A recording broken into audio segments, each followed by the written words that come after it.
Croeso cynnes i chi gyd eto I Marvel Moiders. I am Dom. Marvel Moiders.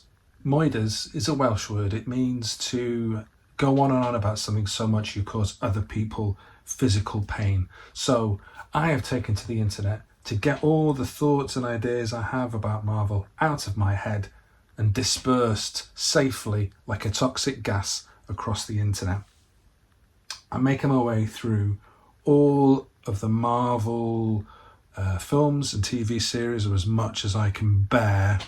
And I'm starting, this is number one, with Blade. In the beginning, there was Wesley Snipes, and he saw the combination of Shaft, an 80s hip-hopper, Kool Modi, and he saw that it was good. If you don't know the film,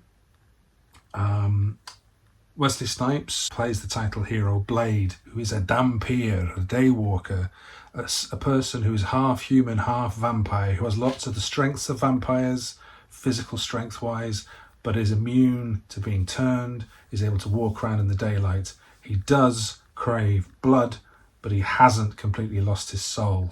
And he's decided that the duty of his life now is just to hunt down and eliminate as many suckheads as he can. You tell him it's open season on all suckheads. He has a colleague who's played by the late Chris Christopherson, a guy called Abraham Whistler. Abraham taken from Abraham Van Helsing. He's kind of the elder, the mentor figure to Blade. He supplies him with weapons, advice, whether or not it's wanted. They did change the race of Blade's mentor from Jamal Afari, who was a jazzy London guy who kind of took in the young Eric Brooks and showed him the ways, and made him into this Abraham Whistler. That the MCU version of Blade as a film with Mahershala Ali, which has just been cancelled, was going to... There was rumours it was going to be set in the kind of 30s, 40s London. So maybe we would have seen Jamal Afari in that kind of restored to his place as the Black Mentor of Blade. Who knows? At the beginning of the film, we find there's a haematologist called Dr. Karen Jensen, played by Bushy Wright. She unfortunately comes across a vampire that has been burned into a crisp by Blade earlier in the film, but is still alive. And she is bitten, and so she has a kind of a race against time to try and find a cure for herself. Which she does by the end of the film because she's a brilliant hematologist. Such a brilliant hematologist that she, in fact, not only cures herself, but also comes up with a way to kill the vampires, including the vampire god. A spectacularly gruesome highlight of the film, the real hero of the film, and is never heard from again. And so she's also with Blade during this film, trying to kind of work things out. The baddie, the big baddie, is played by the diminutive Stephen Dorff. It's a character called Deacon Frost, who in the comics was an old deacon in a church, I think. In this film, though, he's a young Bret Easton Ellis finance bro type, very young by vampire terms, I guess, and thrusting and obnoxious. And then he has a few kind of vampires that are with him. The biggest one, who became the biggest because he basically had the most fun making the film, is and is played by Donald Logue, who later turned up in the Gotham TV series playing Harvey Bullock for a long time. But in this, he's playing a character called Quinn, and Quinn is a bit of a party animal. He's constantly getting chopped up and burned up and tortured by Blade, much to everyone's great amusement. Deacon Frost has this plan to unleash a blood god who's going to take over the world, turn everybody into vampires, and obviously Blade manages to stop that from happening at the end. A nice, heroic, relatively uncomplicated ending.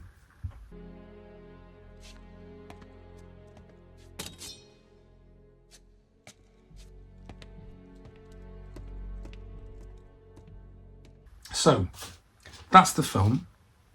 It was the first film that Marvel Studios made. It wasn't quite in the format that they made later pictures in. They still basically got another studio to kind of make the film, New Line Studios in this case. But what my thesis, if you will, friends, is that Blade saved Marvel. Marvel had already been declared bankrupt the year before. They were basically peddling around their properties to different studios to try and make some money, and from the films make money out of toys.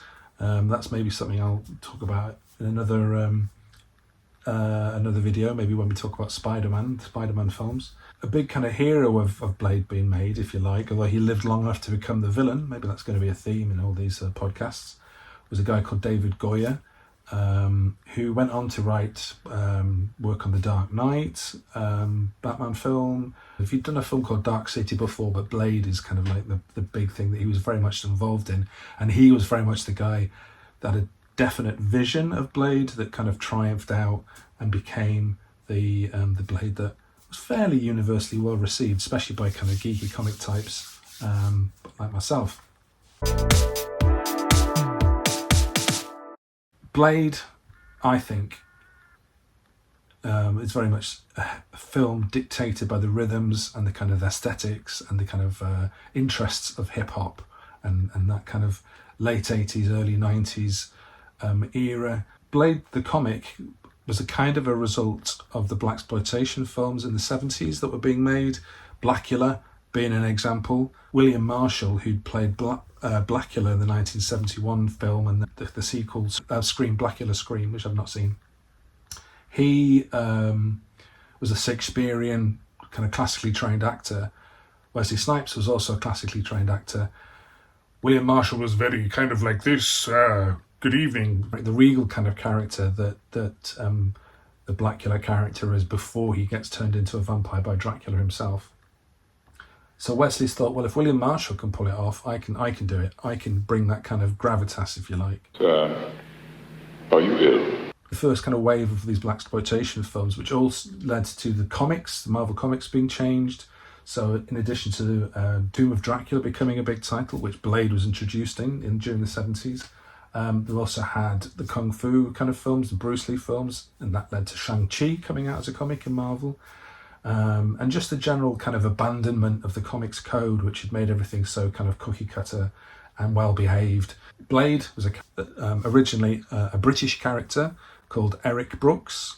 And again, I just think of a British character called Eric who's a superhero. Banana Man is the first one I think of. He would fight by kind of throwing wooden stakes. And he was kind of immune to being turned by vampires, immune to their bites, but he wasn't half a vampire. That was something that Goyer introduced in the film. Goyer also gave Blade a sword so that he had this kind of samurai demeanour with his sword. And he was very much keen on Wesley Snipes being cast because Wesley had that karate, kung fu kind of training and movement and kind of, again, rhythm to his acting. In terms of hip-hop, as a kind of an aside, when they were first looking at the project, a guy called Ernest Dickerson, who had made the film Juice, and it was one of these kind of films, again, with kind of hip-hop era, if you like, kind of characters. He was looking initially to produce the film or direct the film. He brought Goyer on board. He was considering LL Cool J to play Blade, which is kind of unimaginable. Dickerson kind of moved on, but Goyer stuck with the project, pushed for Wesley Snipes. Lawrence Fishburne was mentioned. Also Denzel Washington was in the frame as well. A lot of the talent that had come through in these films, like Boys in the Hood, John Singleton was really interested in doing a Black Panther film with Wesley Snipes. That didn't quite work out. They're two very different visions of the whole thing. Wesley was much more about the comic book element. And so these kind of talents were swirling around, and it was almost like a second wave of this kind of black cinema, following on from the Blaxploitation stuff of Shaft and Blackula and other titles. Wesley himself is from the Bronx, which is the home of hip-hop. So that's another kind of hip-hop infusion that kind of lends itself. It's filmed in LA, but it doesn't really look like LA. It looks really cold and wet and dark. I don't even know if it rains. Maybe it does, but it just doesn't really seem like LA. And Blade himself, the character in the films, I think is must have been meant to be from Detroit, so they kind of take him away from Soho or London and kind of put him in very much kind of firmly in the States.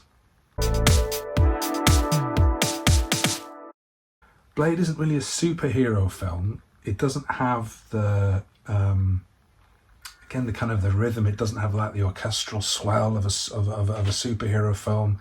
It doesn't have those kind of notes. The nearest superhero he is, and again Goya was very much inspired by Batman, is Batman, in that he's kind of got the black and the dark and the growling voice and the kind of being the person that wants to hunt the hunters. But he doesn't have the white billionaire kind of alter ego back on. He's very much a working man. He's having to make ends meet by kind of stealing things from the vampires and their familiars to get his supply of like essence of garlic and the serum and what have you. So he's not really a hero. He's a bit of an anti-hero in that kind of way. He walks the line a little bit. Also, as a Marvel film, it was the first Marvel film in many ways. It saved Marvel or kicked Marvel off and kind of staved it away from bankruptcy, and was the beginning of the path to the MCU and the massive nature of it now. But even though the film made something like 3 times the budget, 140 odd, I think, $1 million across the world, Marvel only got $25,000 for it, so they didn't make a huge lot of money out of it. They just got the sense that it was possible to make films with comic book characters. I'd say at the time, it wasn't really marketed as a Marvel thing. I think it was more of this is a action film. It's got vampires in it. I don't think it was as a comic book film, because we had some disasters with Batman and Robin. Marvel themselves had Howard the Duck in the 80s, which is like a byword for really getting a lot of things very wrong. Even the Stan Lee cameo was cut from Blade. That's how much of a not Marvel film it was. He was meant to be one of the cops in an early scene after the blood rave, where loads of vampires are basically getting showered in masses of blood pouring from the ceiling, and Blade comes in and kills all of them. He was meant to be one of the cops that comes in and finds kind of Quinn's crispy body, but he was cut from it just for time. So that's how much of a Marvel film it isn't. It's not really a classic vampire film either, I don't think. There's no sense of there a disease or a contagion being passed from one piece of person to another. There's not kind of sexy seduction kind of stuff that happens in vampires. Except, slightly disturbingly, Blade's mum. That's probably disturbing enough. Maybe I shouldn't dwell on that. And rather more predictably, Blade doing the sexy sucking on Dr. Karen.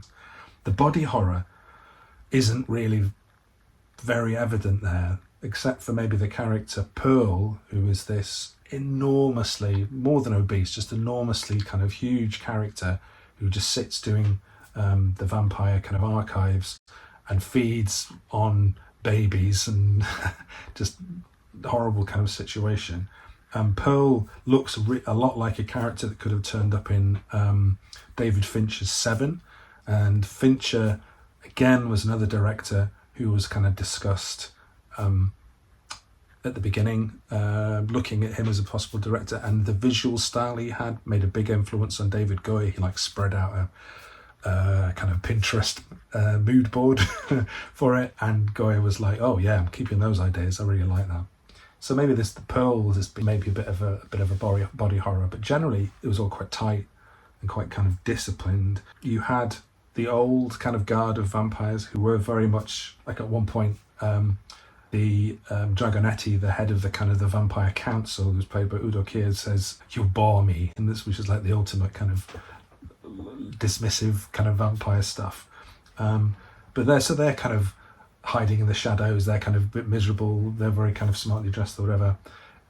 But Stephen Dorff is this kind of Bret Easton Ellis type, venture capitalist type, who's basically going to liquidate everything into the form of a blood god just so he can take over the world. The ending didn't really work very well for the test audiences. They couldn't understand why this massive strawberry jam blob was going to be taking over the world, because it isn't a vampire movie. and not about disease and contagion. They didn't want a big, massive swirling blood god. They wanted a sword fight. And so that's what they got. And it is cool.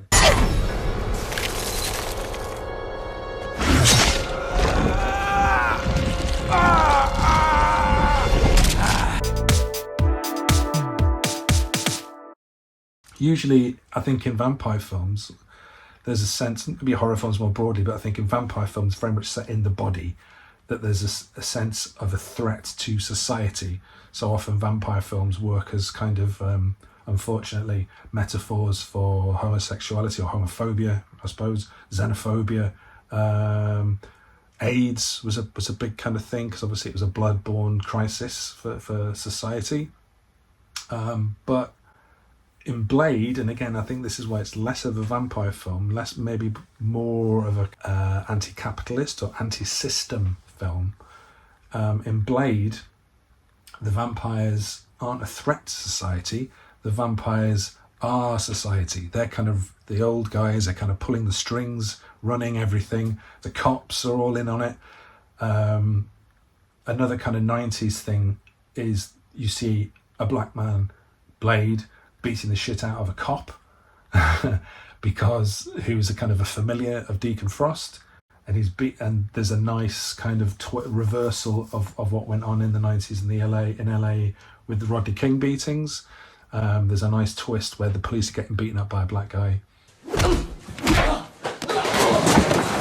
Society is basically being run by these guys, so it's not a threat to society, it's the kind of the system itself which is the threat. That makes it a nice twin with The Matrix, which has a very similar look, very similar musical kind of style. Both films have taken a lot from cyberpunk, and this kind of sense of that was the kind of the aesthetic that pushed the whole thing, and the music and the black leather. And Matrix and The Blade didn't really copy each other. They were both kind of in development at the same time, but they both kind of drew on this thing, which was huge kind of in the 90s and into the noughties. In terms of Blade, I think Blade is really an action movie.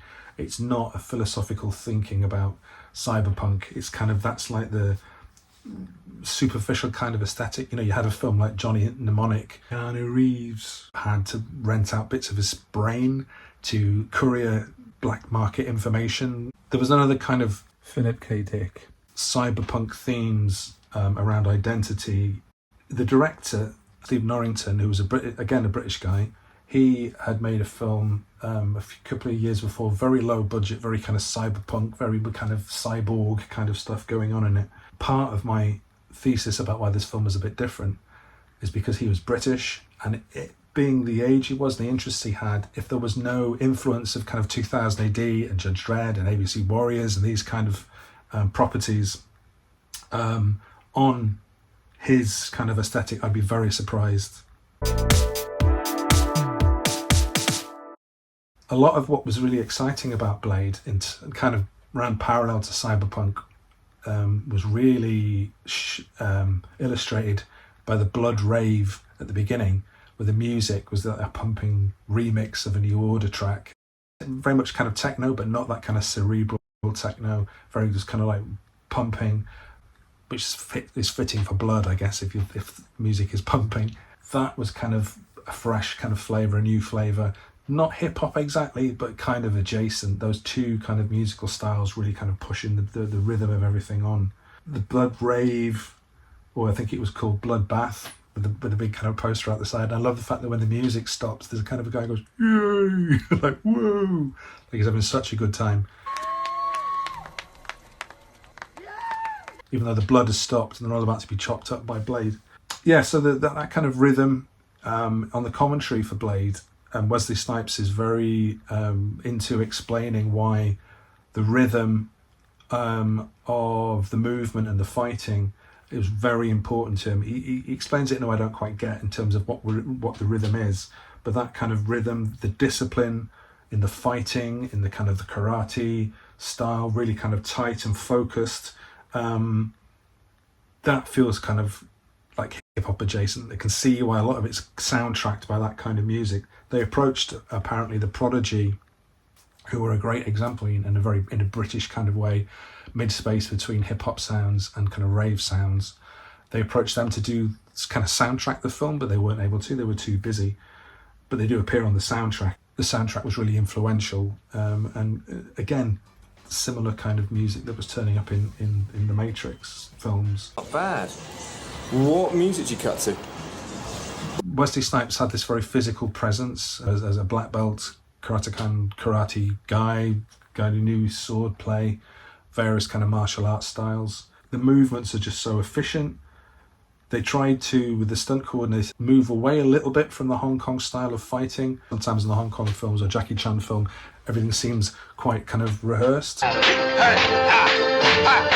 Whereas there was a kind of a rawness to what Wesley Snipes was doing, which I think was one of the major successes of the film. The interesting thing with kind of Wesley Snipes' position as a black actor, and as, obviously I'm not a black actor, so it's outside my expertise, but he kind of has his feet in two different camps. As a half vampire, he's not really accepted to vampires, largely because he's trying to kill them all, turn them into sparkly skeletons. But he's not really, obviously, completely in the human camp either. He doesn't consider himself to be human. He thinks of himself as he says in the film, something else. You're one of them, aren't you? No. I'm something else. So the race aspect in Blade is interesting, because if there's ever a horror genre where how much melanin you have in your skin is important, it's vampires. There's a strange kind of inversion of race, if you like, where Stephen Dorff, already quite pale, the character, but he has to kind of put loads of sunscreen on, and then he kind of whites up to go outside. His name's Deacon Frost. Frost sounds pretty Nordic and white. And Quinn, the character as well, has this kind of Celtic gingery hair, kind of beardy, kind of Viking-y, again, kind of white look. But yeah, this kind of whiting up is curious. 'Cause it kind of makes me wonder why they're having to bother to chase Blade, because if they seem to be able to walk around with this white, with the kind of the sunblock on fairly successfully, why don't they take over the world that way, save themselves the bother? Also, when his mother, who we see at the beginning of the film, being kind of the C-section, giving birth to Blade, who's been attacked by Deacon Frost. Deacon Frost makes her a kind of a slave in that traditional vampire way, and in his thrall, she's kind of living in this weirdly kind of Kubrickian 2001 weirdly kind of white room, and everything's so white around. He is black, but the race thing isn't a huge aspect, but it definitely speaks to the kind of the themes of what's going on. It's like a bad dream. There are worse things out tonight than vampires. Like what? Like me. In a Jungian sense, because the vampires are kind of like a shadowy figure. He's a shadow to them. So where they're kind of louche and interested in partying and kind of corrupt, he's very disciplined. They're kind of venal, and he's kind of very focused. And an interesting thing about this kind of way that Blade's characterised, that Wesley Snipes is very chatty in some of his other action films, like White Men Can't Jump, he's very chatty. His character in Demolition Man, which had been a big hit from a bit early in the 90s, is very kind of chatty and talking. Blade is just very minimal kind of talking, which is interesting. There's a lot of things I really like about this film. I really loved it. There's a couple of things I was a bit confused by. There's lots of kind of sped up Benny Hill bits in the film. I don't know whether that's meant to show how time passes differently for the kind of, the vampire people, but it just looked, when there's one point where he's chasing after the police guy, and there's a kind of a sped up kind of bits, and I don't know, it seems a bit weird. Deacon at one point is having a big party in his kind of penthouse, and there's just loads of rubber ducks everywhere. I've got no idea what the rubber ducks might symbolise. They're a bit like, the way they appear is a bit like oranges in The Godfather, because the police guy finally gets killed by Deacon. But yeah, rubber ducks. I don't understand what that's about. This isn't so much a mystery, but I find it amusing that kind of Quinn, towards the end, he's kind of dressed up for the ceremony where they're going to try and release the blood god using the blood of Wesley himself. And he's kind of dressed a bit like he's in Urge Overkill. Girl, you'll be etc., etc. From kind of Pulp Fiction. There's a lot I really love about this film. The energy of it is amazing, and the muscularity, the very muscular actor is amazing. But he also has weird kind of bits in, like when he shoots Quinn and pins him to the wall, he kind of gives a weird kind of little fist bump, which is a bit kind of geeky. There's some lines that I like at one point when Deacon Frost is throwing Dr. Jensen into this pit where there's a former boyfriend of hers that was a doctor that we see attacked at the beginning of the film. He's been kind of turned into a kind of a creature, not really kind of a vampire, just kind of a bloodthirsty creature. And he says, "I'd like you to meet an old friend of yours," which I've only just picked up on that line recently, and I thought that was great. I love when Quinn is giggling excitedly about the fact that they're all going to become vampire gods, and he's going, "I'm going to be a naughty vampire god.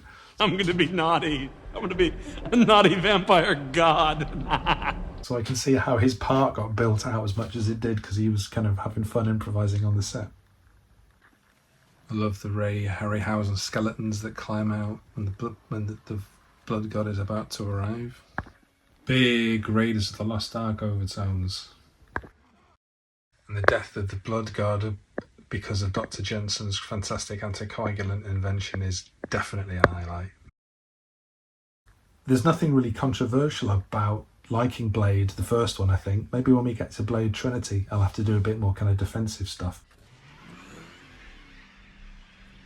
So I'm going to carry on next with a short video on X-Men, the first appearance of Kevin Feige, or Kevin Feige, if you like to make people's names sound like colours. If you think that my thesis is sound, that hip-hop did save Marvel, then give me a like, give me a subscribe, give me an onion in the post, give me a friendly, cheery hello if you ever see me in real life. Why not? Who has too many cheery hellos? Not me. And I shall see you all downstream.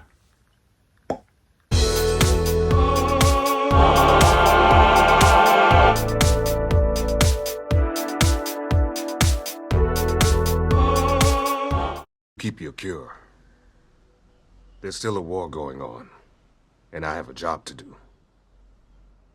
You want to help? Make me a better serum.